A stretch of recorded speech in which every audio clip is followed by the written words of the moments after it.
Hi ನಮಸ್ತೆ ಸ್ನೇಹಿತರೆ. ರಾಯರು ಹುಟ್ಟಿದ ದಿನದ ಪಾರ್ಟ್ 2 ವಿಡಿಯೋ ಇದು. ಯಾಕಂದರೆ ನಾನು ಹಿಂದಿನ ದಿನ ಡೆಕೋರೇಷನ್ ಎಲ್ಲ ಯಾವ ಥರ ಮಾಡಿದರು ಅಂತ ಒಂದು ವಿಡಿಯೋ ಮಾಡಿದ್ದೀನಿ. ಸೊ ಪೂಜೆ ಎಲ್ಲ ಯಾವ ಥರ ಮಾಡಿದ್ದೀವಿ ಮತ್ತು ನಮ್ಮ ಮನೆಗೆ ಯಾರ್ಯಾರು ಬಂದಿದ್ದಾರೆ, ಏನೆಲ್ಲ ನಾವು ಅಡುಗೆ ಮಾಡಿಸಿದ್ವಿ ಅಂತೇಳಿ ಇದರಲ್ಲಿ ನಾನು ಡೀಟೇಲಾಗಿ ವಿಡಿಯೋದಲ್ಲಿ ತೋರಿಸಿದ್ದೀನಿ.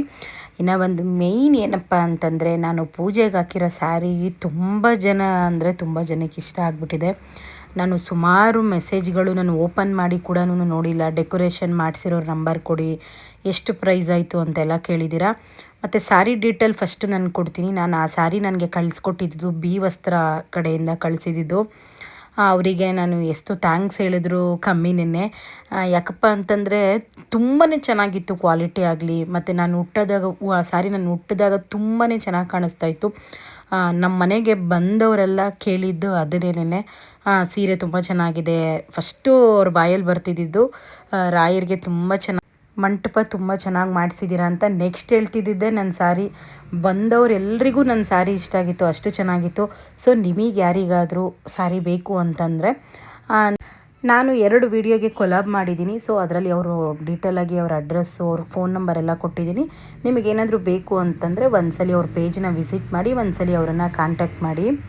ಸೊ ಆ ಸ್ಯಾರಿ ಬಗ್ಗೆ ನಾನು ಡೀಟೇಲ್ ಕೊಟ್ಟಿದ್ದೀನಿ. ಯಾಕಂದರೆ ನನ್ನನ್ನು ಕೇಳೋರಿಗೆ ಬೇಜಾರು ಮಾಡೋದಕ್ಕೆ ನನಗೆ ಇಷ್ಟ ಆಗಲ್ಲ. ತುಂಬ ಮೆಸೇಜ್ಗಳು ನನಗೆ ಬಂದಿದ್ದು, ಕಮೆಂಟ್ಗಳು. ಸೊ ಅದೇನೇ ಸ್ಯಾರಿ ಲಿಂಕು ಎಲ್ಲಿ ತೊಗೊಂಡ್ರಿ ಅಂತ. ಸೊ ನಾನು ಅದ್ರ ಬಗ್ಗೆ ನಿಮಗೆ ಡೀಟೇಲಾಗಿ ಬಿ ವಸ್ತ್ರದಲ್ಲಿ ತೊಗೊಂಡಿದ್ದೀನಿ ಅಂತ ಹೇಳಿದ್ದೀನಿ. ಸೊ ಇಂಟ್ರೆಸ್ಟ್ ಇರೋರು ಒಂದ್ಸಲಿ ಆ ಪೇಜ್ನ ವಿಸಿಟ್ ಮಾಡಿ. ಇನ್ನೂ ಒಂದೇನಪ್ಪ ಅಂದರೆ ತುಂಬಾ ಚೆನ್ನಾಗಿತ್ತು ಈ ಸಲ ಅಂತೂ ನಮ್ಮ ಮನೆಯಲ್ಲಿ ಪೂಜೆ. ಅದರಲ್ಲಂತೂ ವೆಂಕಟರಮಣ ಸ್ವಾಮಿಗೆ ಹೂವು ಎಲ್ಲ ಹಾಕಿದ್ಮೇಲೆ, ಯಾಕಂದರೆ ನಾನು ಯಾವಾಗಲೂ ನಿಮ್ಗೆ ಹೇಳ್ತೀನಿ, ನಮ್ಮ ಮನೇಲಿ ದೇವ್ರ ಮನೆ ಚಿಕ್ಕದು ಅಂತ. ವೆಂಕಟರಮಣ ಸ್ವಾಮಿ ಫೋಟೋ ಒಂದೇ ಇಟ್ಟಿರೋದಕ್ಕೆ ಜಾಗ ದೊಡ್ಡದಾಗಿ ಕಾಣಿಸ್ತಾ ಇತ್ತು. ಬಟ್ ಈ ಸಲ ಅಂತೂ ತುಂಬಾ ಕಳೆಗಿತ್ತು. ವೆಂಕಟರಮಣ ಸ್ವಾಮಿ ಆಗಿರ್ಬೋದು, ರಾಯರದು ಮುಖದಲ್ಲೇ ಒಂಥರ ಕಳೆ ಇತ್ತು. ಒಳಗಡೆ ಬರ್ತಿದ್ದಂಗೆ ಜನಕ್ಕೆ ಒಂಥರ ಭವ್ಯ, ಎಷ್ಟು ಚೆನ್ನಾಗಿ ರಾಯರು ತುಂಬಿದಂಗೆ ಕೂತ್ಕೊಂಡಿದ್ದಾರೆ. ನಿಜವಾಗ್ಲೂ ನೀನು ಏನು ಅಂದ್ಕೊಂಡಿದ್ಯಾ, ಕೆಲಸ ಎಲ್ಲ ಹಾಗೇ ಆಗುತ್ತೆ ಅಂತ ಎಲ್ಲರ ಬಾಯಲ್ಲೂ ಬಂತಲ್ಲ, ಅದು ನನಗೆ ತುಂಬಾ ಖುಷಿ ಆಯಿತು. ಆಮೇಲೆ ನಾನು ಈಗ ನೋಡಿ, ನನಗೆ ಅದೇ ಕೆಲವೊಂದೊಂದು ಇರುತ್ತೆ ಅಲ್ವಾ ಕೋರಿಕೆಗಳು. ಈಗ ಮನುಷ್ಯರ ಹತ್ರ ನಮ್ಮ ಕಷ್ಟ ಹೇಳ್ಕೊಳ್ಳೋದ್ರಿಂದ ಖಂಡಿತವಾಗ್ಲೂ ಯಾವತ್ತೂ ನಮ್ಮ ಪ್ರಾಬ್ಲಮ್ಗಳು ಕ್ಲಿಯರ್ ಆಗಲ್ಲ. ಒಂದಕ್ಕೊಂದು ಮನುಷ್ಯ ಇನ್ನೊಂದು ಪ್ರಾಬ್ಲಮ್. ಇವಾಗ ನಾನು ಏನೋ ಒಂದು ಹೇಳಿರ್ತೀನಿ, ನಮ್ಮ ಮನೆಯಲ್ಲಿ ಎಕ್ಸಾಂಪಲ್ ಹೇಳ್ತಾಯಿದ್ದೀನಿ, ನಮ್ಮ ಮನೆಯಲ್ಲಿ ಅಕ್ಕಿನೇ ಇಲ್ಲ ಅಂತ ಹೇಳಿರ್ತೀನಿ. ಈಗ ಅವ್ರೇನು ಮಾಡ್ತಾರೆ, ಅಯ್ಯೋ ಅವ್ರ ಮನೇಲಿ ಹಂಗೆ ಹಿಂಗೆ, ಅದೇ ಒಂದಕ್ಕೆರಡು ಹೇಳ್ತಾರೆ. ಅದ್ರ ಬದಲು ನಮ್ದು ಏನೇ ಒಂದು ಕಷ್ಟ ಇದ್ರು, ಏನೇ ಒಂದಿದ್ರು ದೇವ್ರ ಹತ್ರ ಹೇಳ್ಕೊಳ್ಳೋಣ ಅಲ್ವಾ. ಈಗ ನಾವು ಮನುಷ್ಯರ ಹತ್ರ ಹೇಳಿ ಅವ್ರು ಆಡ್ಕೊಳ್ಳೋ ಬಾಯಿಗೆ ಯಾಕೆ ಬೀಳಬೇಕು, ಭಗವಂತನ ಹತ್ರ ಹೇಳ್ಕೋಬೇಕು. ನಾನಂತೂ ನೋಡಿ, ನಾನು ತುಂಬ ಬುದ್ಧಿವಂತಳು. ಯಾಕಪ್ಪ ಅಂದರೆ ನಾನು ತುಂಬ, ಈಗ ಒಬ್ಬ ವ್ಯಕ್ತಿ ಹತ್ರ ಮಾತಾಡ್ತೀನಿ ಅಂದರೆ 10 ಸರಿ ಯೋಚನೆ ಮಾಡಿ ಮಾತಾಡ್ತೀನಿ. ಯಾಕಂದರೆ ಈಗ ಒಂದು ಸಲ ನಾನು ಹೊಡ್ತ ತಿಂದು ಪದೇ ನನ್ನ ಜೀವನದಲ್ಲಿ ಹೊಡ್ತ ತಿನ್ನೋದಕ್ಕೆ ನನಗಿಷ್ಟ ಇಲ್ಲ. ಆಮೇಲೆ ನಾನು ಯಾವ ಥರ ಅಂತಂದರೆ, ಇವಾಗ ನನಗೆ ಅವ್ರು ಬೇಕು ಆ ವ್ಯಕ್ತಿ ಅನ್ನೋ ಆ ಥರ ಅನ್ನಿಸ್ತು ನನ್ನ ಮನಸ್ಸಿಗೆ ಅಂದರೆ, ನಾನು ತುಂಬಾ ಅವ್ರಿಗೆ ಅಡ್ಜಸ್ಟ್ ಆಗಿಬಿಡ್ತೀನಿ. ನಾನು ಈಗ ಯಾವ ಥರಪ್ಪ ಅಂತಂದರೆ, ನನಗೆಲ್ಲರೂ ಬೇಕು ಅಂತಲೇ ನಾನು ಇಷ್ಟಪಡ್ತೀನಿ. ಬಟ್ ನಾನು ತುಂಬ ನನ್ನ ಮನಸ್ಸಿಗೆ ಹಾಕ್ಕೊಂಡು ಇವ್ರು ನನ್ನ ಜೀವನದಲ್ಲಿ ಇರಲಿ ಅಂತ ಅಂದ್ಕೊಳ್ಳೋದು ತುಂಬ ಕಮ್ಮಿ. ಅದು ನಾನು ತುಂಬ ಸೆಲೆಕ್ಟ್ ಮಾಡಿಕೊಂಡು ನಾನು ಅವ್ರ ಜೊತೆ ಇರ್ತೀನಿ, ನನ್ನ ಜೊತೇಲಿ ಇಟ್ಕೋತೀನಿ. ತುಂಬಾ ಚೆನ್ನಾಗಿ ರಾಯರು ಪೂಜೆ ಎಲ್ಲ ಮಾಡಿದ್ದೀವಿ. ಸಿಕ್ಕಾಪಟ್ಟೆ ಖುಷಿ ಆಯಿತು. ನಮ್ಮ ಅಕ್ಕ ಒಳಗಡೆ ಬರ್ತಿದ್ದಂಗೆ ಅದೇ ಹೇಳಿದ್ರು, ತುಂಬ ಚೆನ್ನಾಗಿದೆ ಅಮ್ಮ, ರಾಯರು ಎದ್ದು ಬಂದಂಗಿದೆ ಅಂತ ಹೇಳಿದ್ರು. ಇನ್ನೂ ಒಂದು ಏನಪ್ಪ ಅಂದರೆ, ನಾನು ತುಂಬ ಜನಕ್ಕೇನು ಹೇಳಿರಲಿಲ್ಲ, ನನಗೆ ತುಂಬ ಬೇಕಾಗಿರೋ ವ್ಯಕ್ತಿಗಳಿಗೆ ಮಾತ್ರನೇ ಹೇಳಿದ್ದೆ. ಸೊ ಇವರೆಲ್ಲ ನನ್ನ ಕಿಟ್ಟಿ ಫ್ರೆಂಡ್ಸ್ಗೆ ಎಲ್ಲರಿಗೂ ಹೇಳಿದೆ. ಸೊ ಎಲ್ರಿಗೂ ಪ್ರಾಬ್ಲಮ್ ಇರುತ್ತೆ ಅಲ್ವಾ, ಅದು ಮಂಗಳವಾರ ಬೇರೆ, ಕೆಲವೊಬ್ಬೊಬ್ಬರು ಕೆಲ್ಸಕ್ಕೆ ಹೋಗೋರು ಇರ್ತಾರೆ. ಸೊ ಹಂಗಾಗಿ ಯಾರೆಲ್ಲ ಬಂದಿದ್ದರು ಅವರೆಲ್ಲರೂ ನಮ್ಮ ಮನೆಯಲ್ಲಿ ತುಂಬ ಖುಷಿಯಾಗಿ ಎಲ್ಲರೂ ಸೇರಿಕೊಂಡು ಪೂಜೆ ಮಾಡಿದ್ವಿ. ಆದರೆ ನಾವು ಫಸ್ಟು ಏನೇ ಮಾಡಿದ್ರು ಮನೆ ದೇವ್ರಿಗೆ ಮಾಡಬೇಕಲ್ಲ, ಫಸ್ಟು ನಮ್ಮಮ್ಮ ಕೈಯಲ್ಲೇ ಪೂಜೆ ಮಾಡಿಸ್ದೆ. ಯಾಕಂದರೆ ನಮ್ಮಮ್ಮಗಿನ್ನ ನನಗೆ ದೇವರು ಬೇರೆ ಇನ್ನೇನೂ ಇಲ್ಲ. ಯಾಕಪ್ಪ ಅಂತಂದರೆ ದೇವಸ್ಥಾನಕ್ಕೆ ಹೋಗಬೇಕು ಅಂತ ನಾವು ಹೋಗ್ತೀವಿ, ಆದರೆ ತಾಯಿ ಅದು ನಮ್ಮಮ್ಮನ್ನ ನಾವು ಒಂದು ಪೂಜೆ ಮಾಡೋದ್ರಿಂದ, ನಮ್ಮಮ್ಮ ಇಲ್ಲ ಅಂದರೆ ನಾನಂತೂ ಇಲ್ಲವೇ ಇಲ್ಲ. ಯಾಕಂದರೆ ನಮ್ಮಮ್ಮ ಪ್ರತಿ ಒಂದರಲ್ಲೂ ಸಪೋರ್ಟ್ ಮಾಡ್ತಾರೆ. ಈಗ ನೋಡಿ, ನನ್ನ ತಂಗಿ ಏನೂ ದೇವರು ಇದಕ್ಕೆ ಹೆಲ್ಪ್ ಮಾಡೋದಕ್ಕಾಗಲಿಲ್ಲ, ಆದರೆ ನಾನು ಒಬ್ಬಳೇ ಮಾಡೋದಕ್ಕೂ ನಮ್ಮಮ್ಮ ಬಿಡಲ್ಲ. ನಮ್ಮಮ್ಮ ಒಂದಿನಕ್ಕೂ ಒಂದು ತಲೆನೋವು ಅನ್ನಲ್ಲ, ಒಂದು ಸುಸ್ತು ಅನ್ನಲ್ಲ.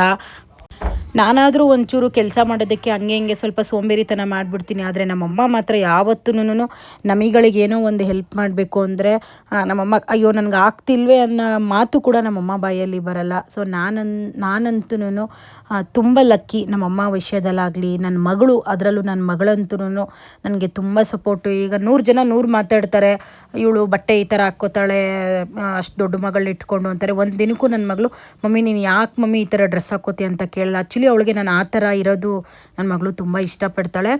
ಸೊ ಇನ್ನೂ ಒಂದು ಏನಪ್ಪ ಅಂತಂದರೆ, ಈಗ ಫ್ಯಾಮಿಲಿ ಸಪೋರ್ಟ್ ಇಲ್ಲ ಅಂದರೆ ಯಾರೂ ಕೂಡ ಖುಷಿಯಾಗಿರೋಕ್ಕಾಗಲ್ಲ.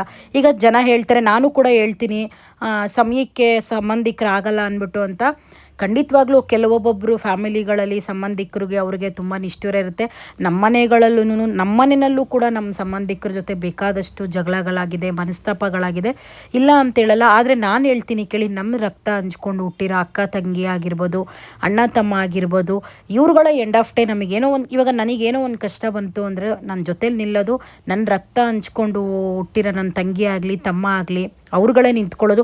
ಯಾರೋ ಹೊರಗಿನವರೆಲ್ಲ ಬಂದು ನಿಂತ್ಕೊಳ್ಳೋದಕ್ಕಾಗಲ್ಲ. ಹೊರಗಿನವರೆಲ್ಲ ಯಾವತ್ತೂ ನಮ್ಮವರಾಗೋದಕ್ಕೂ ಸಾಧ್ಯ ಇಲ್ಲ. ನಾವೀಗ ತುಂಬ ಪ್ರೀತಿಯಿಂದ ಈಗ ನಾನು ಹೇಳ್ಬೋದು, ಅಯ್ಯೋ ನಮ್ಮ ಅಕ್ಕ ನಮ್ಮ ತಂಗಿ ಅಂತ ಹೇಳ್ಬೋದು. ಅವ್ರು ಯಾವತ್ತೂ ಇದ್ರೂ ನಮಗೆ ಇವಾಗ ಸಪೋರ್ಟಾಗಿ ನಿಂತ್ಕೋತಾರೆ, ನಾನು ಇಲ್ಲ ಅಂತೇಳಲ್ಲ. ಯಾಕಂದರೆ ಅವ್ರು ಕೊಡೋ ಪ್ರೀತಿ ಆಗಲಿ, ಅವ್ರು ಕೊಡೋ ಟೈಮು ನಾನು ತುಂಬ ವ್ಯಾಲ್ಯೂ ಮಾಡ್ತೀನಿ. ಆದರೆ ನಮ್ಮ ಮನೆಯವರಷ್ಟು ಯಾರೂ ಬರಲ್ಲ. ನಾವು ಪ್ರೀತಿ ಮಾಡೋದಾದರೆ ನಮ್ಮ ಮನೆಯವ್ರನ್ನಷ್ಟೇ ಮಾಡಬೇಕು. ಯಾಕಪ್ಪ ಅಂತಂದರೆ, ಈಗ ನಾವು ಏನೋ ಒಂದು ಸುಖವಾಗಿರಬೇಕಾದ್ರೆ ನಮ್ಮ ಮನೆಯವ್ರು ನಿಂತ್ಕೋತಾರೆ, ಒಂದು ಕಷ್ಟ ಬಂದಾಗ ನಮ್ಮ ಮನೆಯವ್ರು ನಿಂತ್ಕೋತಾರೆ. ಆ ಥರ ಈಗ ನಾನು ಎಷ್ಟು ಖುಷಿಯಾಗಿದ್ದೀನಿ, ಇದಕ್ಕೆ ಒಂದು ಸಪೋರ್ಟಿವ್ ಆಗಿ ನಿಂತಿರೋದೇ ನನ್ನ ಫ್ಯಾಮಿಲಿ. ಸೊ ನಾನು ಯಾವಾಗಲೂ ನನ್ನ ದೇವ್ರ ಹತ್ರ ಕೇಳ್ಕೊಳ್ಳೋದು ಒಂದೇ, ಅಪ್ಪ ತಂದೆ ನನಗೆ ಅಂದರೆ ಒಳ್ಳೆ ಜೀವನ ಕೊಟ್ಟಿದೆಯಾ, ಯಾವುದೇ ಕಾರಣಕ್ಕೂ ಒಬ್ಬರ ಮುಂದೆ ತಲೆ ಬಗ್ಸೋ ಪರಿಸ್ಥಿತಿ ತರಬೇಡಿ, ಒಬ್ರ ಹತ್ರ ಕೈ ಚಾಚೋ ಪರಿಸ್ಥಿತಿ ಮಾತ್ರ ಯಾವತ್ತೂ ನೀವು ತರಬೇಡಿ. ನಾನು ಅದಷ್ಟೇ ಕೇಳ್ಕೊಳ್ಳೋದು. ಯಾಕಂದರೆ ದೇವ್ರಂಥ ಮಗಳಿದ್ದಾಳೆ ನನಗೆ. ಯಾಕಂದರೆ ನನ್ನ ಮಗಳು ಬಗ್ಗೆ ನಾನು ತುಂಬ ಖುಷಿಯಾಗಿ ಹೇಳ್ಕೊತೀನಿ. ಯಾಕಪ್ಪ ಅಂದರೆ ನನ್ನ ಮಗಳು ಒಂದು ದಿನಕ್ಕೂ ನನಗೆ ಒಂದು ಬೇಜಾರು ಮಾಡಲ್ಲ. ಈಗ ನಾನು ಏನೋ ಹೇಳ್ತಾ ಇದ್ದೀನಿ ಅಂದರೆ ಅವಳು ಸಮಾಧಾನವಾಗಿ ಕೇಳಿಸ್ಕೊತಾಳೆ. ಇಲ್ಲಾಂದರೆ ನನಗೇನಾದರೂ ಅವಳು ಹೇಳಬೇಕು ಅಂದರೆ ಒಂಥರ ಫ್ರೆಂಡ್ ಥರ, ಏನೇ ಆಗಿದ್ರು ಮಮ್ಮಿ ಹಿಂಗೆ ಆಯಿತು ಅಂತ ಹೇಳ್ಕೊತಾರೆ. ನನ್ನ ತಂಗಿನೂ ಅಷ್ಟೇನೆ. ಈಗ ನಾನು ಅವಳು ಒಟ್ಟಿಗೆ ಬೆಳಗ್ಗೆ ಹೊತ್ತು ಕೆಲ್ಸಕ್ಕೆ ಹೋಗ್ತೀವಿ, ಹೋಗ್ತಾ ಎಲ್ಲ ಮಾತಾಡ್ಕೊಂಡು ಹೋಗ್ತೀವಿ. ಬರ್ತಾ ನಮ್ಮ ಆಫೀಸಲ್ಲಿ ಏನಾಯಿತು ಅಂತ ಅವಳಿಗೆ ಹೇಳ್ತೀನಿ, ಅವಳು ಹೇಳ್ತಾಳೆ. ತಿರುಗಿ ಮನೆಗೆ ಬರ್ತಿದ್ದಂಗೆ ನಮ್ಮಮ್ಮ ಒಂಥರ ದೇವ್ರ ಥರ ನಮ್ಮ ಮನೆಯಲ್ಲಿ ಕೂತಿರ್ತಾರೆ. ಸೊ ನಾನು ಭಗವಂತನ ಹತ್ರ ಇಷ್ಟೇ ಕೇಳೋದು, ಸಾಕಪ್ಪ ನನಗೊಂದು ಒಳ್ಳೆ ಫ್ಯಾಮಿಲಿ ಇದೆ, ನನ್ನನ್ನು ಪ್ರೀತಿ ಮಾಡೋರು 4 ಜನ ಇದ್ದಾರೆ, ನನಗಷ್ಟೇ ಸಾಕು ಅಂತ ಅನ್ಕೋತೀನಿ. ಕೆಲವೊಂದೊಂದ್ಸಲಿ ಏನಾಗ್ಬಿಡುತ್ತೆ ಅಪ್ಪ ಅಂತಂದರೆ, ಕೈಯಲ್ಲಿ ಚಿನ್ನ ಇರುತ್ತೆ, ನಾವೇನು ಮಾಡ್ತೀವಿ ಕೆಳಗಡೆ ಬಿದ್ದಿರೋ ಹಿತ್ತಾಳೆಗೆ ಆಸೆ ಪಡ್ತಾ ಇರ್ತೀವಿ. ಹಂಗಾಗಿ ನಾನು ಹೇಳೋದೇನಪ್ಪ ಅಂತಂದರೆ, ನಮ್ಮ ಲೈಫಲ್ಲಿ ಯಾರು ನಮ್ಮನ್ನು ಪ್ರೀತಿ ಮಾಡ್ತಿರ್ತಾರೆ ಅಂಥವ್ರನ್ನ ನಾವು ಕಳ್ಕೊಳ್ಳೋಕೆ ಹೋಗ್ಬಾರ್ದು. ಅವರು ಫೈನಾನ್ಷಿಯಲಿ ಚೆನ್ನಾಗಿರಲಿ ಇರದೇ ಆಗಲಿ, ದುಡ್ಡು ಸೆಕೆಂಡ್ರಿ, ದುಡ್ಡು ಇವತ್ತಿರುತ್ತೆ ನಾಳೆ ಹೋಗುತ್ತೆ. ಇನ್ನು ಒಂದು ದುಡ್ಡು ಆ್ಯಕ್ಚುಲಿ ಚಂಚಲ, ಹೆಂಗೆ ಗೊತ್ತಾ, ಅದು ಒಬ್ಬರ ಮನೆಯಲ್ಲೇ ಇರಲ್ಲ, ಅವ್ರ ಮನೆ ಇವ್ರ ಮನೆ ಅಂತ ತಿರುಗ್ತಾ ಇರುತ್ತೆ. ದುಡ್ಡು ಮನುಷ್ಯ ಹೇಗೆ ಬೇಕಾದರೂ ಸಂಪಾದನೆ ಮಾಡ್ಬೋದು, ಕಳ್ತನ ಮಾಡಿದ್ರು ದುಡ್ಡು ಮಾಡ್ಬೋದು, ಒಬ್ಬರು ತಲೆ ಹೊಡೆದ್ರು ಮಾಡ್ಬೋದು, ಒಬ್ರಿಗೆ ತಲೆ ಹಿಡಿದ್ರು ದುಡ್ಡು ಮಾಡ್ಬೋದು. ಸೊ ಆ ಕೆಲಸಗಳು ಬಿಟ್ಟು ನೆಮ್ಮದಿಯಾಗಿ, ಈಗ ನೋಡಿ ನಾನು ನೋಡಿ ನೆಮ್ಮದಿಯಾಗಿ ಬೆಳಗ್ಗೆಯಿಂದ ಸಂಜೆವರೆಗೂ ದುಡ್ಕೊಂಬರ್ತೀನಿ. ನನಗೆ ಬರೋಕ್ಕೆ ಕಮ್ಮಿ ಸಂಬಳದಲ್ಲೇ ನಂಗೆ ಸಾಕಪ್ಪ, ಖುಷಿಯಾಗಿ ನಾನು ನನ್ನ ಫ್ಯಾಮಿಲಿನ ನೋಡ್ಕೋತೀನಿ. ಅದೇ ಸಪೋರ್ಟಿವ್ ಆಗಿ ನನ್ನ ತಂಗಿ ಆಗಲಿ, ನನ್ನ ತಮ್ಮ ಆಗಲಿ, ಈಗ ನಮ್ಮಮ್ಮ ಆಗಲಿ, ಸಾಕು ನನ್ನ ಜೀವನ ತುಂಬಾ ಚೆನ್ನಾಗಿದೆ. ಆಮೇಲೆ ನನಗೆ ತುಂಬ ಪ್ರಮೋಷನ್ಗಳು ಬರ್ತಿದೆ ಇತ್ತೀಚೆಗೆ. ಸೊ ಅವರಿಗೆಲ್ಲ ನಾನು ಥ್ಯಾಂಕ್ಸ್ ಹೇಳ್ತೀನಿ. ಯಾಕಪ್ಪ ಅಂದರೆ, ಇವಾಗ ನಾನು ಏನೋ ಒಂದು ಪೂಜೆ ಮಾಡಿದ್ದೀನಿ ಅಂತಂದರೆ ಅದರಲ್ಲಿ ಈ ಪ್ರಮೋಷನ್ ದುಡ್ಡಲ್ಲಿ ದೇವರಿಗೆ ನಾನು ಪೂಜೆಗೆ ಇಟ್ಕೊಂಡಿದ್ದೀನಿ. ನೋಡಿ, ನಾನು ಮೊನ್ನೆ ನೈಲ್ ಹಾರ್ಟಿಗೆ ಹೋಗಿದ್ದೆ. ಸೊ ಆ ದುಡ್ಡು ಅವರು ನನಗೆ ಕೊಡ್ತಿದ್ದಂಗೆ ನಾನು ತೊಗೊಂಬಂದು ಹೂಕ್ಕೆ ಅಡ್ವಾನ್ಸ್ ಕೊಡಬೇಕಾಗಿತ್ತು, ಸ್ವಲ್ಪ ಅವ್ರಿಗೆ ಕೊಟ್ಟೆ. ಮತ್ತು ಇನ್ನೊಂದು ಸ್ಯಾರಿ ಪ್ರಮೋಷನ್ ಅವರು ದುಡ್ಡು ಹಾಕಿದ್ರು. ಸೊ ಅದನ್ನು ಕೂಡ ನಾನು ಹೂಕ್ಕೆ ಕೊಟ್ಟೆ. ಯಾರೆಲ್ಲ ನನಗೆ ಪ್ರಮೋಷನ್ ಕೊಟ್ಟಿದ್ದೀರಾ, ಸೊ ಅವರಿಗೆಲ್ಲ ಥ್ಯಾಂಕ್ ಯು ಸೋ ಮಚ್. ನೀವೇನು ನನಗೆ ಒಂದು ಪ್ರಮೋಷನ್ಗೆ ದುಡ್ಡು ಪೇ ಮಾಡ್ತೀರಾ, ಅದನ್ನೆಲ್ಲ ನಾನು ರಾಯರ ಪೂಜೆಗೆ ಖರ್ಚು ಮಾಡ್ತೀನಿ. ನನಗೆ ಇನ್ನೂ ಒಂದು ಏನಪ್ಪ ಅಂದರೆ, 3rd ಕ್ಲಾಸ್ಗಳ ಥರ ಎಲ್ಲ ಹಾಡೋದಕ್ಕೆ ಬರೋಲ್ಲ. ಯಾಕಪ್ಪ ಅಂತಂದರೆ, ನಾನು ಆವತ್ತಿಂದನೂ ನನಗೇನೋ ಒಂದು ಬೇಜಾರಾಯಿತಾ, ಸೊ ನನಗೆ ಬೇಜಾರಾಯಿತು, ನಾನು ಬೇಜಾರಲ್ಲಿರ್ತೀನಿ. ನನಗೇನೋ ಒಂದು ಖುಷಿ ಆಯಿತಾ, ನನಗೆ ಖುಷಿ ಆಯಿತು, ನಾನು ಖುಷಿಯಾಗಿರ್ತೀನಿ. ನನ್ನ ಖುಷಿ 4 ಜನಕ್ಕೆ ನಾನು ತೋರಿಸ್ಕೊಳ್ಳೋಕೆ ಹೋಗಲ್ಲ, ನನ್ನ ಬೇಜಾರು 4 ಜನಕ್ಕೆ ತೋರಿಸ್ಕೊಳ್ಳೋಕೆ ಹೋಗಲ್ಲ. ಆಮೇಲೆ ನಾನು ಯಾರ್ಯಾರೋ ಬೀದಿಲಿ ಹೋಗೋ ಅವ್ರ ಹತ್ರ ಬಾಯಿಗೆಲ್ಲ ಬೀಳೋದಕ್ಕೂ ನನಗೆ ಇಷ್ಟ ಆಗಲ್ಲ. ಸೊ ನಾನು ಯಾವತ್ತಿದ್ರೂ ನಾನು ಕುಗ್ಗೋದಿಲ್ಲ, ನಾನು ಇರೋದೇ ಹೀಗೆ. ಹಿಂದೆನೂ ಹೀಗೆ ಇದ್ದೆ, ಇವಾಗೂ ಹೀಗೆ ಇದ್ದೀನಿ, ಮುಂದಕ್ಕೂ ನಾನು ಹೀಗೆ ಇರ್ತೀನಿ. ನನ್ನ ಲೈಫಲ್ಲಿ ಬರೋರಿಗೆ ಜಾಗ ಮಾಡಿಕೊಡ್ತೀನಿ, ಹೋಗೋರಿಗೂ ಜಾಗ ಮಾಡಿಕೊಡ್ತೀನಿ. ಯಾಕಂದರೆ ಬರುವಾಗೂ ಒಳ್ಳೆ ರೀತಿಲಿ ಬಂದಿರ್ತಾರೆ, ಹೋಗುವಾಗೂ ಒಳ್ಳೆ ರೀತಿಲಿ ಹೋಗಲಿ ಅನ್ನೋದೇ ನನ್ನ ಆಸೆ. ನಾನು ಯಾರನ್ನೂ ಬಲವಂತವಾಗಿ ನನ್ನ ಜೀವನದಲ್ಲಿ ನೀವು ಇರಲೇಬೇಕು ಅಂತ ನಾನು ಯಾವತ್ತೂ ಹೇಳಲ್ಲ. ಎಂಡ್ ಆಫ್ ಡೇ ನಾನು ಒಂದಿನ ಆ ಮಾತೊಂದು ಹೇಳ್ತೀನಿ ಅಂದರೆ ಅದು ನನ್ನ ಫ್ಯಾಮಿಲಿ. ಫಸ್ಟು ನನ್ನ ಮಗಳು, ಸೆಕೆಂಡು ನಮ್ಮಮ್ಮ, ಥರ್ಡ್ ಒನ್ ನನ್ನ ತಂಗಿ. ಯಾಕಪ್ಪ ಅಂದರೆ ಆಲ್ರೆಡಿ ನನ್ನ ತಂಗಿ ಸೆಟ್ಲಡು ಜೀವನದಲ್ಲಿ, ಒಳ್ಳೆ ಮನೆಗೆ ಸೊಸೆಯಾಗಿ ಹೋಗಿದ್ದಾಳೆ. ಗಂಡ ಕೂಡ ಒಳ್ಳೆ ಕೆಲಸದಲ್ಲಿದ್ದಾನೆ, ಒಂದು ಮುದ್ದಾದ ಮಗು, ಆಲ್ರೆಡಿ ಅವಳು ಸೆಟ್ಲಾಗಿದ್ದಾಳೆ. ಈಗ ನನಗೆ ಫಸ್ಟ್ ಇಂಪಾರ್ಟೆಂಟು ನನ್ನ ಮಗಳೇ ಆಗಿರ್ತಾಳೆ. ಯಾಕಪ್ಪ ಅಂದರೆ ನಾನು ಒಂದು ಸಿಂಗಲ್ ಪೇರೆಂಟು. ಸೊ ನನಗೆ ನನ್ನ ಮಗಳು ಇಂಪಾರ್ಟೆಂಟು, ನನ್ನ ಮಗಳಿಗೆ ನಾನು ಇಂಪಾರ್ಟೆಂಟ್ ಆಗಿರ್ತೀನಿ. ಸೊ ಹಂಗಾಗಿ ನಾನು ಫಸ್ಟು ಏನೇ ಮಾಡಿದ್ರು ನನ್ನ ಮಗಳಿಗೋಸ್ಕರನೇ ನಾನು ತುಂಬ ತಲೆ ಕೆಡಿಸ್ಕೊಳ್ಳೋದು. ಅದು ಬಿಟ್ಟು ನನ್ನ ಜೊತೆಲಿ 1000 ಜನ ಬರ್ತಾರೆ, 1000 ಜನ ಹೋಗ್ತಾರೆ, ಅವರೆಲ್ಲ ಬೇಕು, ನಾನು ಬೇಡ ಅಂತ ಹೇಳಲ್ಲ. ಭಗವಂತ ಯಾರ್ಯಾರ ಜೊತೆ ಎಷ್ಟು ವರ್ಷ ಎಷ್ಟು ದಿನ ಬರೆದಿಟ್ಟಿರ್ತಾನೆ, ನಾವು ಅಷ್ಟೇ ದಿನನೇ ಇರೋಕ್ಕಾಗೋದು. ನಾವು ಎಷ್ಟೇ ಚೆನ್ನಾಗಿರಲಿ, ಎಷ್ಟೇ ಜಗಳ ಮಾಡ್ಕೊಂಡಿರಲಿ, ಇಷ್ಟು ದಿನ ಅಂತ ಋಣ ಮುಗಿದ ಮೇಲೆ ಯಾರ ಜೊತೆಲೂ ಇರೋದಕ್ಕಾಗಲ್ಲ. ನಾನು ಮೇಯ್ನ್ ಇನ್ನೊಂದು ವಿಷಯ ಏನು ಹೇಳಬೇಕಪ್ಪ ಅಂತಂದರೆ, ಯಾರು ಉದ್ಧಾರ ಮಾಡೋದಕ್ಕೂ ಆಗಲ್ಲ, ಯಾರು ಹಾಳು ಮಾಡೋದಕ್ಕೂ ಆಗಲ್ಲ. ಉದ್ಧಾರ ಅಂದರೆ ಹೇಳ್ತೀನಿ ಕೇಳಿ. ಈಗ ಒಂದು ಫ್ರೆಂಡಾಗಿ, ಈಗ ನಾನೇ ಎಕ್ಸಾಂಪಲ್, ನನ್ನ ಫ್ರೆಂಡಿಗೆ ಈಗ ನಾನು ಏನೋ ಒಂದು ಸೀರೆ ಕೊಡಿಸ್ತೀನಿ, ಅದು ಒಂದು 10,000 ರೂಪಾಯಿ ಸೀರೆ ಇರುತ್ತೆ. ಇಲ್ಲ ಅಂತಂದರೆ ನಂಗೆ ತುಂಬ ಅವಳು ಇಂಪಾರ್ಟೆಂಟು ಅಂದರೆ ಒಂದು 50,000 ರೂಪಾಯಿನ ಕೊಟ್ಟು ಒಂದು ಉಂಗುರ ಕೊಡಿಸ್ತೀನಿ. ಅದು ಬಿಟ್ಟು ಅವಳಿಗೆ ನಾನು ಮನೆ ಕೊಡ್ಸೋಕ್ಕಾಗಲ್ಲ, ಒಂದು ಸೈಟ್ ಕೊಡ್ಸೋಕ್ಕಾಗಲ್ಲ, ಒಂದು ಕಾರ್ ಕೊಡ್ಸೋಕ್ಕಾಗಲ್ಲ. ಸೊ ಅದು ಒಂದು ಯಾವ ಥರ ಅಂದರೆ ಒಂದು ಫ್ರೆಂಡ್ಶಿಪ್ಪಲ್ಲಿ ಒಂದು ಹೆಲ್ಪ್ ಅಂತ ಮಾಡ್ಬೋದು. ಇಲ್ಲ ಅಂದರೆ ಒಂದು ಟೈಮು ನನಗೆ ಊಟಕ್ಕೆ, ಇವಾಗ ನಮ್ಮ ಮನೆಯಲ್ಲಿ ಏನೋ ಒಂದು ತಿಂಗಳಿಗೆ ರೇಷನ್ನೇ ಒಂದು 10,000 ರೂಪಾಯಿ ನೀನು ರೇಷನ್ ಕೊಡಿಸ್ಬೋದು. ಅದನ್ನು ಬಿಟ್ಟು ನೀನು ನಾನು ಬದುಕಿರೋ ತನಕನೂ ನೀನು ನನ್ನ ಮನೆ ನೋಡ್ಕೊಳಕ್ಕಾಗಲ್ಲ. ಸೊ ನಾನು ಅದನ್ನು ಹೇಳೋದು. ಒಳ್ಳೆಯದನ್ನು, ಕೆಟ್ಟದ್ದು ಅಂತಂದರೆ ಯಾವ ಥರ ಅಂತಂದರೆ, ಈಗ ಜೊತೇಲಿದ್ದು ಈಗ ಅವಳು ಹಂಗಂತೆ ನನ್ನ ಮುಂದೆ ತುಂಬ ಚೆನ್ನಾಗಿ ಕಾಣಿಸ್ತೀರ ಈ ಬಟ್ಟೆನಲ್ಲಿ ಅಂತ ಹೇಳೋದು, ಹಿಂದೆ ಹೋಗಿ ಅವಳಿಗೆ ವಯಸ್ಸಿಗೆ ಬಂದಿರೋ ಮಗಳಿದ್ದಾಳೆ, ಅವಳಿಗೆ ಈ ಬಟ್ಟೆ ಬೇಕಾ ಅಂತ ಈಗ ಹಿಂದೆ ಆ ಥರ ಎಲ್ಲ ಮಾತಾಡಿದಾಗ ಭಗವಂತ ಏನು ಮಾಡ್ತಾರೆ ಹೇಳಿ, ನೀನು ಮುಂದೆ ಚೆನ್ನಾಗಿ ಮಾತಾಡಿಕೊಂಡು ಮುತ್ತನಂಗೆ ಮಾತಾಡಿಕೊಂಡು ನನ್ನ ಹತ್ರ ಇದ್ದಾಗ ನೀನು ಹಿಂದೆ ಹೋಗಿ ಯಾರ ಹತ್ರನೂ ಹೇಳಿರ್ತೀಯ. ನಾನು ಅದನ್ನೇ ಹೇಳೋದು, ಮಾತಾಡೋದಾದರೆ ಡೈರೆಕ್ಟಾಗಿ ಮಾತಾಡಿ ಕೆಟ್ಟೋರಾಗಬೇಕು. ನೀವು 10 ಜನದ ಹತ್ರ ಹೋಗಿ ಹೇಳಿದಾಗ ನಾನು ಯಾವಾಗೂ ಏನು ಹೇಳ್ತೀನಿ, 10 ಜನದಲ್ಲಿ ಒಬ್ಬರು ನನ್ನ ಕಡೆ ಆಗಿರ್ತಾರೆ. ಆ ಒಬ್ಬರು ನನಗೆ ಹೇಳಿದಾಗ ನಾನು ಒಂಥರ ಯಾವ ಥರ ಅಂತಂದರೆ ಸೈಲೆಂಟು, ನಾನು ಕೊಚ್ಚೆಗಳ ಮೇಲೆ ಕಲ್ಲಾಕೋದಕ್ಕೆ ಹೋಗಲ್ಲ. ನನಗೆ ವಿಷಯ ಗೊತ್ತಿದ್ರೂ ಗೊತ್ತಿಲ್ಲದೆ ಹೇಳ್ತಾರೆ ಡ್ರಾಮಾ ಮಾಡ್ತೀನಿ. ಯಾಕೆ ಹೇಳಿ, ಆಲ್ರೆಡಿ ನನಗೆ ವಿಷಯ ಗೊತ್ತಿರುತ್ತೆ. ನೀವು ಹೆಂಗೆ ಡ್ರಾಮಾ ಮಾಡ್ತೀರಾ, ಇನ್ನೇನೇನು ಕತೆ ಕಟ್ತೀರಾ, ಇನ್ನು ಯಾವ್ಯಾವ ಥರ ಡ್ರಾಮಾ ಮಾಡ್ತೀರಾ ಅಂತ ನಾನು ಜಸ್ಟ್ ನೋಡ್ತಾ ಇರ್ತೀನಿ, ಕೇಳಿಸ್ಕೊತಾ ಇರ್ತೀನಿ. ಆಲ್ರೆಡಿ ವಿಷಯ ಗೊತ್ತಾಗಿರುತ್ತಲ್ಲ, ನಾನು ಯಾಕೆ ರಿಯಾಕ್ಟ್ ಮಾಡಲಿ ಅಲ್ವಾ, ಇಗ್ನೋರ್ ಮಾಡಿಬಿಡ್ತೀನಿ. ನನಗೇನು ನನ್ನ ಜೀವನದಲ್ಲಿ ನನಗೆ ನನ್ನ ಮಗಳಿಗೆ ಒಳ್ಳೆ ಎಜುಕೇಷನ್ ಕೊಟ್ಟು ಅವಳು ಒಳ್ಳೆ ಜಾಬ್ ಮಾಡಬೇಕು, ಅದನ್ನು ನಾನು ನೋಡಿ ಖುಷಿ ಪಡಬೇಕು. ಯಾಕಂದರೆ ನಾನು ಭಾಳ ಕಷ್ಟಪಟ್ಟು ನನ್ನ ಮಗಳನ್ನ ಸಾಕಿದ್ದೀನಿ ಅಲ್ವಾ. ಸೊ ನನ್ನ ಕನಸು ಅದು ಅಷ್ಟೇನೆ. ಈ ಸೈಡಲ್ಲಿ ಈಗ ನಾನು ಏನು ಹೇಳ್ತೀನಿ ಅಂದರೆ, ಆನೆ ರೋಡಲ್ಲಿ ಹೋಗ್ತಾ ಇರಬೇಕಾದ್ರೆ ಆ ಕಡೆ ಈ ಕಡೆ ಎಲ್ಲ ನಾಯಿಗಳು ಬೊಗಳ್ತಾ ಇರುತ್ತೆ. ಅದೇನು ಮಾಡುತ್ತೆ ಹೇಳು, ನಾಯಿಗಳಿಗೆ ಬುದ್ಧಿನೇ ಅದು, ಬೊಗಳೋ ಬುದ್ಧಿನೇ. ಆನೆ ಏನು ಮಾಡುತ್ತೆ ಹೇಳಿ, ಅದು ಆರಾಮಾಗಿ ಹೋಗ್ತಾನೆ ಇರುತ್ತೆ. ಸೊ ನಾನು ನಾಯಿಗಳಿಗೆ ಹೋಲಿಸ್ಕೊಳ್ಳೋಕೆ ಇಷ್ಟಪಡಲ್ಲ, ನಾನು ಆನೆ ಥರನೇ, ನಾನು ಆನೆ ಅಂತಲೇ ಹೇಳೋದಕ್ಕೆ ಇಷ್ಟಪಡ್ತೀನಿ. ಯಾರು ನನ್ನ ಬಗ್ಗೆ ಬ್ಯಾಡಾಗಿ ಹೇಳಿದ್ರು ನಾನು ತಲೆ ಕೆಡಿಸ್ಕೊಳ್ಳಲ್ಲ. ಇನ್ನು ಒಂದು ನನ್ನ ಬಗ್ಗೆ ಏನೇ ಗಾಸಿಪ್ ಮಾಡಲಿ, ಆಮೇಲೆ ಬೇಡ ಕಮೆಂಟ್ ಮಾಡ್ತೀರಾ, ಯಾಕಂದರೆ ನನಗೆ ಸುಮಾರು ಬರುತ್ತೆ ಅಲ್ವಾ. ಸೊ ನಾನು ಅದಕ್ಕೆ ತಲೆ ಕೆಡಿಸ್ಕೊಳ್ಳಲ್ಲ. ಮೊನ್ನೆ ಈಗ ರೀಸೆಂಟಾಗಿ ಒಂದು 15 ಡೇಸ್ ಆಗಿತ್ತು, ನನಗೆ ಯಾರೋ ಕಮೆಂಟ್ ಹಾಕಿದ್ರು, ಮೇಡಮ್ ನಿಮಗೆ ಗಂಡ ಸತ್ತೋಗಿದ್ದಾರೆ ಅಲ್ವಾ, ಗಂಡ ಸತ್ತೋಗಿರೋರು ತಾಳಿ ಹಾಕ್ಕೋಬೋದಾ, ಬೇಜಾರು ಮಾಡ್ಕೋಬೇಡಿ, ನಮ್ಮ ಕಡೆ ಗಂಡ ಸತ್ತೋಗಿರೋರು ತಾಳಿ ಹಾಕ್ಕೊಳ್ಳಲ್ಲ ಅಂತೇಳಿ ಕಮೆಂಟ್ ಹಾಕಿದ್ರು. ನಾನು ಅದಕ್ಕೆ ರಿಯಾಕ್ಟು ಮಾಡಲಿಲ್ಲ, ರೆಸ್ಪಾನ್ಸು ಮಾಡಲಿಲ್ಲ. ಯಾಕೆ ಹೇಳಿ, ಈಗ ನನಗೆ ಗೊತ್ತಿರುತ್ತಲ್ವ ಅದು ಯಾರು ಹಾಕಿರ್ತಾರೆ. ಈಗ ಯಾರೋ ದೂರದವ್ರು ಹಾಕಿರಲ್ಲ, ಹತ್ತಿರದಲ್ಲಿರೋರು ಹಾಕಿರ್ತಾರೆ. ಅದು ಯಾರು ಅಂತ ತಿಳ್ಕೊಳಕ್ಕಾಗದೇ ಇರೋಷ್ಟು ದಡ್ಡಿ ನನ್ನಲ್ಲ. ಯಾಕಪ್ಪ ಅಂದರೆ ಈಗ ಸೋಷಿಯಲ್ ಮೀಡಿಯಾ ತುಂಬ ಮುಂದುವರೆದ್ಬಿಟ್ಟಿದೆ. ಅಂದರೆ ಈಗ ಒಂದು ಫೇಕ್ ಅಕೌಂಟ್ ಓಪನ್ ಮಾಡ್ತಾರೆ ಅಂತ ಇಟ್ಕೊಳ್ಳಿ, ಆ ಫೇಕ್ ಅಕೌಂಟು ಯಾವ ಲೊಕೇಶನಲ್ಲಿ ಓಪನ್ ಮಾಡಿದ್ದಾರೆ ಮತ್ತು ಲಾಸ್ಟ್ 4 ನಂಬರು ಗೊತ್ತಾಗುತ್ತೆ. ಆ ಲಾಸ್ಟ್ 4 ನಂಬರು ಕೊಟ್ಟು ಅದು ಯಾವ ಏರಿಯಾದಲ್ಲಿ ತೊಗೊಂಡಿದ್ದಾರೆ ಅನ್ನೋದು ತಿಳ್ಕೊಳ್ಳೋದು ಬಹಳ ದೊಡ್ಡದೇನಲ್ಲ. ಸೊ ನಾನು ತಿಳ್ಕೊಂಡು ಏನು ಮಾಡ್ತೀನಿ ಹೇಳಿ, ಗೊತ್ತಾಗುತ್ತಲ್ವಾ. ಬೇಡ, ಯಾಕೆ ಕೇಳಿ ಕೆಟ್ಟವರಾಗೋದು ಯಾಕೆ, ಆಲ್ರೆಡಿ ನಂಗೆ ಗೊತ್ತಿರ್ಬೇಕಾದ್ರೆ ನಾನು ಇಗ್ನೋರ್ ಮಾಡಿಬಿಟ್ಟೆ ಅಷ್ಟೇ.